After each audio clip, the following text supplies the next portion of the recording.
Hello and welcome to the Australian Grand Prix preview show powered by the Animation Sports. My name is Sam Donzig. I'll be your host today, as I always am. And we are back. Formula One is back after a 1-week hiatus, which was long enough for most of us to sit through and not have racing on a Sunday, or at least have qualifying on a Saturday, or qualifying and racing on a Sunday. But regardless, we're back, and we're back at over probably for the first time in 2 years. Obviously, the circuit has had some massive massive changes, which we'll talk about as well with the different turns. 7 of the 16 turns have had some minor changes. There's 4 DRS zones. Haas has no extra parts. What race strategies we're talking and qualifying and race predictions will all be talking about on today's show. But first, let's start with our Friday practice rundown, as we always start our shows with. And as you can see from a Friday practice rundowns, actually, sorry, not practice 2, practice 1, Carlos Sainz and Charles Leclerc were the fastest in the flying Ferraris in red.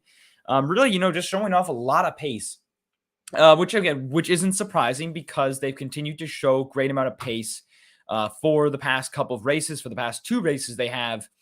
And we can clearly see how powerful these Ferrari engines are in Australia as well. Again, it's a very fast circuit with these new changes, which we'll be discussing just in a couple minutes. But again, talking more about this, based on what I can see so far, is that really Ferrari and Red Bull are the front runners for this weekend. They're going to be the ones that are going to be contending for pole position, for the race win, for the majority of the points. Then you look down and again, like Mercedes was looking really strong. McLaren was looking strong as well this weekend. Lando Norris in the top 10. Mercedes was looking decently fast compared to last weekend in Jeddah and some other times as well. But then you flash forward to practice 2. Ferrari's still on top with Red Bull still close within 0.3. Ferrari and Red Bull still up top. Alpine though sneaking up there in Fernando Alonso and Esteban Ocon. So I think Alpine is going to be definitely a potential dark horse this weekend to watch for, and especially Fernando Alonso, how quick he can go in that car along with Esteban Ocon. It's going to be something to watch for. Is can they steal some points here? Can they get 5th and 6th from Mercedes or from McLaren? Because again, that's ultimately their rivals this season. Is really McLaren along with Mercedes are rivals with Alpine in this current moment. I think in this current stand where they are developmental as their team, they're not on the same length as Ferrari and Red Bull. They're two right now. Ferrari and Red Bull are what Mercedes and Red Bull were last year and previous years, really, to what Mercedes was. That's where Ferrari is right now. In terms of what I believe they are, that's what I would say. Going down the line, though, we got obviously Valtteri Bottas, P7, Lando Norris back then at P8, Gasly P9, Ricciardo P10, George Russell 11th and 13th for Mercedes, which is something we saw similar to in Jeddah last weekend, which was in qualifying, where Lewis Hamilton failed to get out of Q1, and then George Russell was able to make it into Q3 and actually have a decent race on Sunday. And so far this season as well, when you look at this battle between George Russell and Lewis Hamilton, George Russell has been winning the battle so far.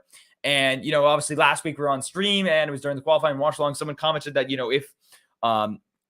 if they were potentially, building the car up more for George Russell versus Lewis Hamilton, which is potentially true because I talked to my friend Julian. He said, yeah, that's very much a true possibility, which we talked about in the post-race show because, of course, when you have a young new driver come in for the future of your team, you kind of want to build the car around them for them to want to stay, for them to like the team, and for them not to struggle. You want to build the car around them versus the veteran guy that's been there for so many years. But regardless, I always just found it very fascinating why teams do that, but it's just how it goes. But yeah, that's pretty much your Friday practice rundown. Obviously, FP3 is going to happen later tonight between 11 p.m. and 12 a.m. And then obviously qualifying is 2 to 3 a.m. So stay tuned because we will be live at 2 a.m. to 3 a.m. It'll be super early, or I'll just guess super early for super late to super early, I guess, compared to what it is. We'll be live here on StreamYard on YouTube on the Animation YouTube channel discussing that, kind of going through that, which will be later tonight, around 12 hours from now. But enough about my blabbering on about Friday practice. Let's move on now to, of course, the new circuit changes, which obviously is a big topic of discussion right now. And as we can see here, now putting up on my screen, we can see the new changes that have been made to the circuit. So obviously, as you can see here, we have turn 8, which is now really was turn, I guess, 6, 7, 8, or like 8, 9. 8 and 9 really was there more over here, which again was a different chicane, and now it's more flat out. Again, the addition of 2 DRS zones, which is going to be crucial to the race. Obviously, there's the DRS detection zone 1. So realistically, when drivers are, chasing other drivers, where they're within half a second of each other, and they're going for, the points, and they're going for to get within that DRS. It's going to be a real battle of who wants to let who get the DRS, because realistically, it's going to be a true gentleman where they're going to be like stopping on the track and they're like, listen, you go first, you go first, you go first, because they don't want to have DRS, because look, like, that is a deadly section of the track. And then right after that, you have two turns and then another DRS detection point. So it's going to be easily, it's going to make for some awesome racing, but also it's okay. I think the way that it's going to either this is going to flop or this is going to shine. This is going to be a great thing for the race weekend, where we're going to have lots of on-track battles and cars are going to be flipping back and forth position. It's going to be like fighting nonstop for 50-plus laps of the Australian Grand Prix, or it's going to completely flop and drivers are just going to constantly be locking up, ruining their tires. Because obviously we saw that in Jeddah, where Max like severely was locking up and made a massive spot on its tire. And where are we going to see that in the battle? Like how tires are going to be a huge thing this weekend, and how drivers manage their tires, and in terms of pit stops, and determine how aggressive they want to be with these DRS detection zones, and also having 4 DRS zones as well. But overall, looking at the circuit changes, I love them. I love the new circuit changes. It's going to be great. It's going to be make for some great racing. It's going to be super fast, especially that back half of the track. Like that's pretty much that circuit over here. Like it's you can't really see where my point is, but I'll see the mouse is. This section right here is going to be pretty much almost flat out. Turn 9 and 10, there's a slight braking zone there. Again, most of the time when you watch it, they're pretty much almost flat out. They're quickly whipping from corner to corner, and then it's right to another DRS zone.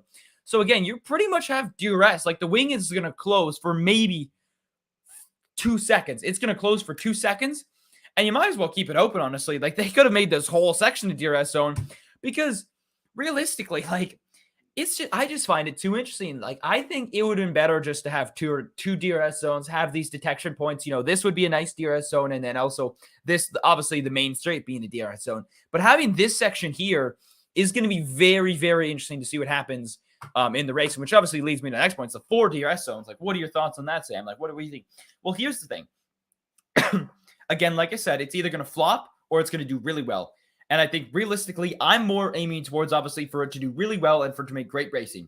I just honestly think 4 is a lot, considering how well these cars can already follow and certain straight line speeds of car. I think of cars, obviously, because DRS last weekend, it was a discussion in Jeddah where like, okay, we've got to scrap DRS. We've got to scrap DRS. We can't do this anymore. Like, with these new regulations, we don't need DRS. No, you still need DRS, because certain tracks give DRS the advantage. The only difference is having 4 is a little bit too much. Like they're a little bit overkill. It's like F1 was like, okay, how many DRS zones do you want? Or like the Australian GP organizers were like to F1, like how many DRS zones do you want? And F1 was not telling them a number. They just said yes. They were just, yes, we want DRS zones. And that's really what it was. It's kind of that meme where it's like, yeah, we don't even have an infinite number of DRS zones available. We just want multiple DRS zones. And it's just still going to in the way that it's going to be is just going to be super funny to see what happens, and super interesting to see, how the racing is. And I think realistically, overall, it's going to be great racing. Super excited for it. And that's all I will say to that. Moving on now over to Haas. Obviously, now Haas has no room for error this weekend, because it was reported that they have no spare chassis and no spare parts for either car. I think it was for Mick Schumacher's car, or just in terms of just in general, I believe for Mick Schumacher. So there is no room for error for Haas and for Mick Schumacher as well, just in general, which I think is super interesting, because obviously Haas a couple weeks ago, they're like, no, we don't need a sponsor, like a main sponsor, Uralkali. And they dropped him, obviously, for obvious reasons, which we're not going to discuss now. But regardless, moving on to this point here, is that the fact of the matter that realistically, these now it's affecting the team clearly. It's clearly affecting how the team is and how these decisions are being made, and deciding, okay, is this worth it or not? And realistically, are we going to want to, continue? Like, how are we going to move on? Like, do we need a sponsorship? Does Haas need a sponsorship? Because realistically, I just think they do need a sponsorship. They need the money. They clearly are lacking money. And that's why if they had the money, if they had the backing from a major sponsor, they would have the money to have these spare parts. But again, they're not a big team. even with like, yeah, they don't have the money from Uralkali. They took all that money away, and now they're just down to Gene Haas, investing his money really mostly. And he only has a certain amount of money to invest into the team, obviously, because he's got to run the Stewart Haas racing team in the States. So, and that's a super successful team there. But regardless, I just think that they cannot make any mistakes. Again, I think knowing this track, it's a lot harder to make mistakes because it's not as bad as Jeddah, and Jeddah is super dangerous and super fast. But I still think just knowing Haas, someone's going to crash. It's inevitable. People have crashed. It's going to happen. So I just think that realistically, it's going to happen. There's going to be some error. They might not be able to run 2 cars on Sunday, and they're so far like their miracle start to the season after race 1 and race 2. Just literally right now, Kevin Magnussen is carrying Haas on his back right now, which is just massive. So, but that's enough about the Haas problems. Let's move on to some potential race strategies. Now you're probably thinking, Sam, what do you think of a race strategy? What are the teams going to do in Melbourne? Well, I'll tell you. I will tell you. Here's what I'm thinking. Obviously, because it's the C2, C3, and C4. I believe those are the compounds that they're using between the soft, medium, hard. Looking at realistically some potential strategies and looking at how the tires have so far interacted with these new cars, with this new circuit, it's going to be interesting, obviously, because again, tires are going to be like race strategy is going to be massive in this race versus any other year that we've raced here at any other race because of the amount of DRS zones we have, because of the new circuit layout changes. And I think when you consider that as a race strategist for one of these F1 teams, you have to consider, okay, do we want to start in the softs? We'll have a good advantage to start the race. We'll have a high, very quick tire. It's not going to last as long. We're going to have to pit earlier versus the other team if they're going to go medium or even hard potentially as well, because some teams might start in the hards on the back half as well. They might say, okay, we'll go hard and then we'll go to soft to the end. Like we'll go hard all the way through to the majority of the race.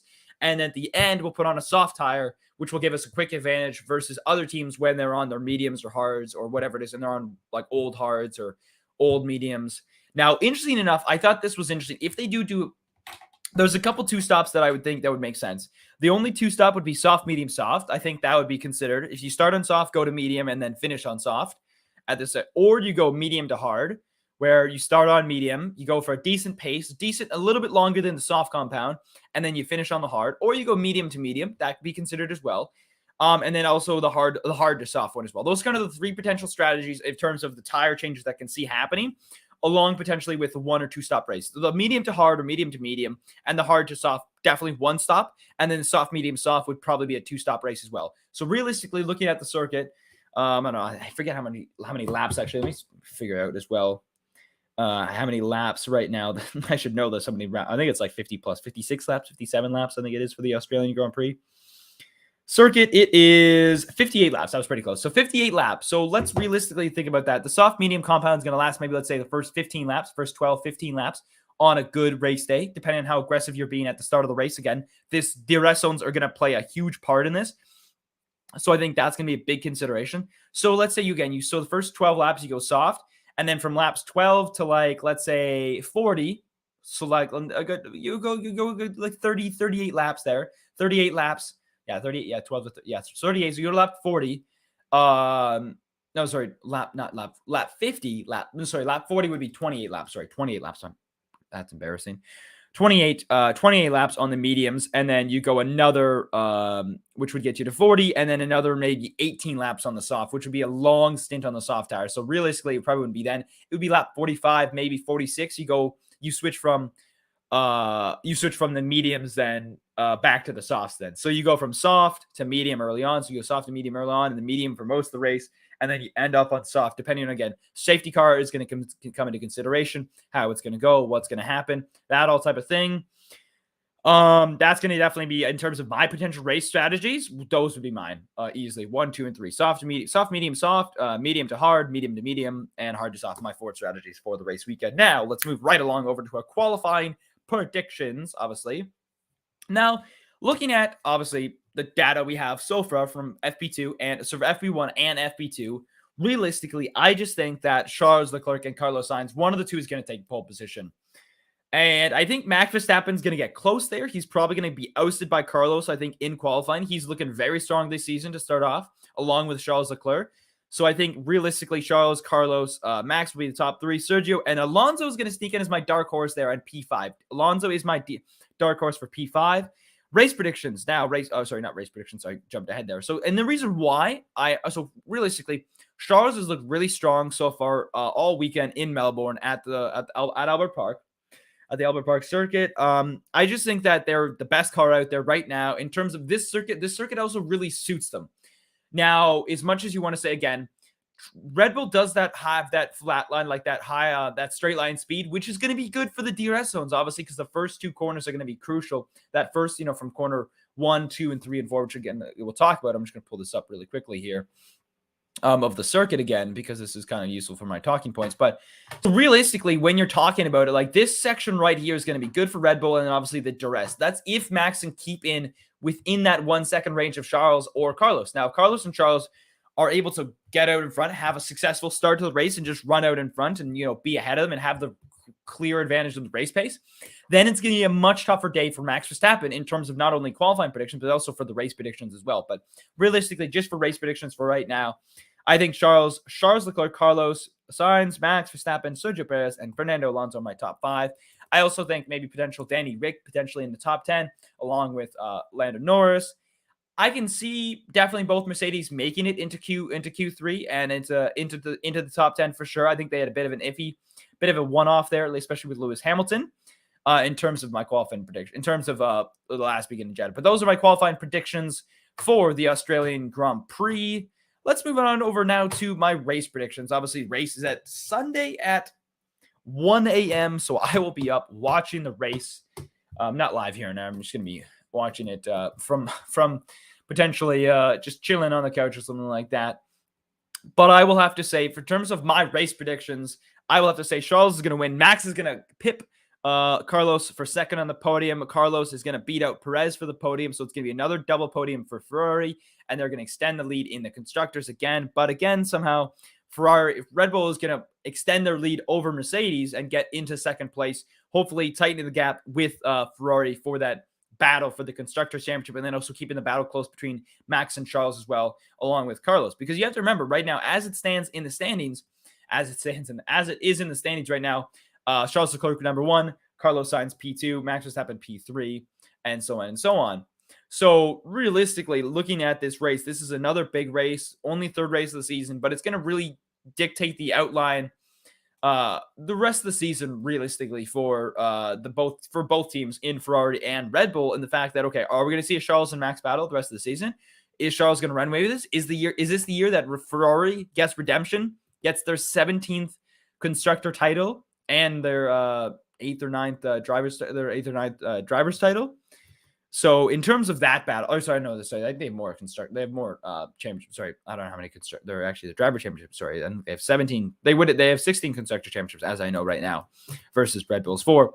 But regardless, I think it's going to be a super important race weekend to see what happens in the thick of it. And realistically, it's going to be a great race. Lots to see, lots to watch for, and that's pretty much going to do it for our pre-race show today. Thank you guys for watching. Make sure to subscribe to our YouTube channel and check out theintermissionsports.com for more content. My name is Sam Donzig, and we'll be live again in a couple hours for our qualifying watch along. So make sure you stay tuned. Check that out. We'll be live all the 1 hour of the broadcast, or 2 hours, depending on how long it goes, regardless of whatever time qualifying ends at, per sort of say. But regardless, thank you guys for watching, and we will see you soon. Bye-bye.